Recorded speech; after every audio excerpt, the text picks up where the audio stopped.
नमस्कार साथियों। आज का जो वीडियो है ये वीडियो है सीसैट के लिए, क्योंकि सीसैट आज बहुत इंपॉर्टेंट ऐसा सब्जेक्ट बन गया है यूपीएससी प्रीलिम्स एग्जाम के लिए। क्योंकि बहुत सारे एस्पिरेंट्स और जीएस में आपका अच्छा स्कोर लाते हैं लेकिन सीसैट में पास नहीं कर पाते, इसके वजह से वो प्रीलिम्स क्वालिफाई नहीं कर पाते। तो देखिए सीसैट को अच्छे से हम सॉल्व कैसे करेंगे जिसके वजह से हमारा यहाँ पे प्रीलिम निकल जाए या हमारा सीसैट क्वालिफाई हो जाए।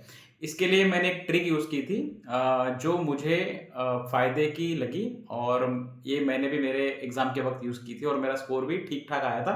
ऐसा नहीं कहूँगा कि मेरा स्कोर बहुत अच्छा आया था, लेकिन इतना आया था कि मैं बाउंड्री से काफ़ी ऊपर था पास होने में और क्वालीफ़ाई करने में, और जिसकी वजह से मेरा प्रीलिम भी पास हो गया था, क्वालीफ़ाई हो गया था। देखिए सीसैट के लिए क्या करना है?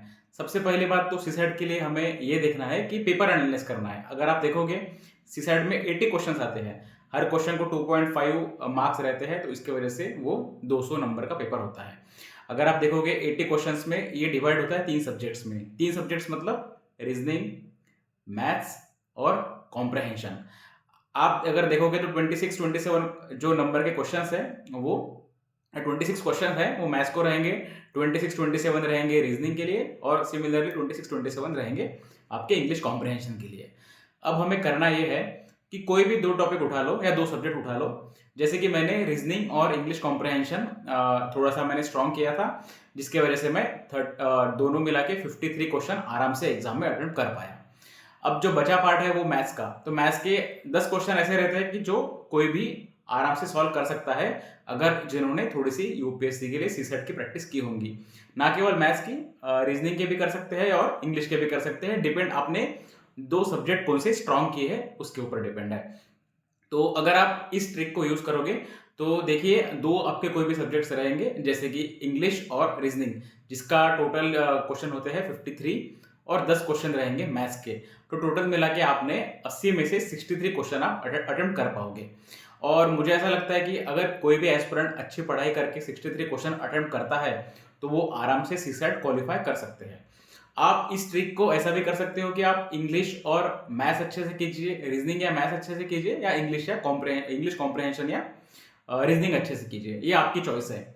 अब दूसरी बात ये है कि 2013 से 2024 तक, यानी इस साल तक जितने भी यूपीएससी के प्रीलिम्स के पेपर हुए हैं, आपको सारे के सारे प्रीलिम्स के पेपर लगाने हैं। जीएस के भी लगाने हैं, लेकिन रिलीजियसली सीसैट के लगाओ। अगर आप सीसैट के पेपर सॉल्व करोगे तो आपको कॉन्फिडेंस बढ़ेगा, आपको आइडिया आएंगे कि यूपीएससी किस तरह से क्वेश्चन फ्रेम करती है रीजनिंग में, मैथ्स में और कॉम्प्रिहेंशन में।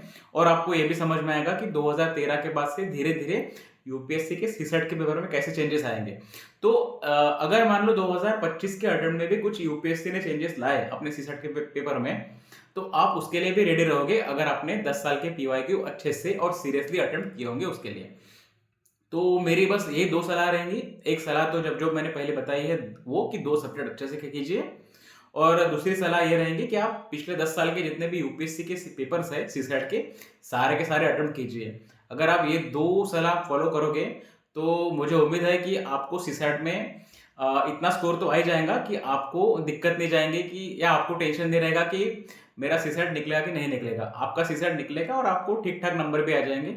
मैं ये वादा नहीं करूँगा आपको कि आपको बहुत अच्छा स्कोर आएगा, आपका 120 प्लस स्कोर आएगा, लेकिन आपका 80, 90, 100 के बीच में आपका स्कोर आ जाएगा। और हमें यूपीएससी प्रीलिम्स में सीसैट क्वालिफाई करना है, हमें सीसैट में बहुत बड़ा स्कोर भी लाना नहीं है। तो ये ट्रिक आप इस्तेमाल कर सकते हो, और आप इसको ट्रायल एंड एरर बेस पे पीवाईक्यू के लिए इस्तेमाल करके देखो। आपको फिर अगर वो ट्रिक सूट कर रही होंगी, या आपको अगर लग रहा होगा कि इस ट्रिक आपके लिए वर्क कर रही है, तो आप इसको आगे भी फॉलो कर सकते हो। बस मेरा यही आपके साथ एक्सपीरियंस शेयर करना था, जो कि आपको आपके आने वाले प्रीलिम्स में यूज़फुल रहे। थैंक यू फ्रेंड्स, जय हिंद।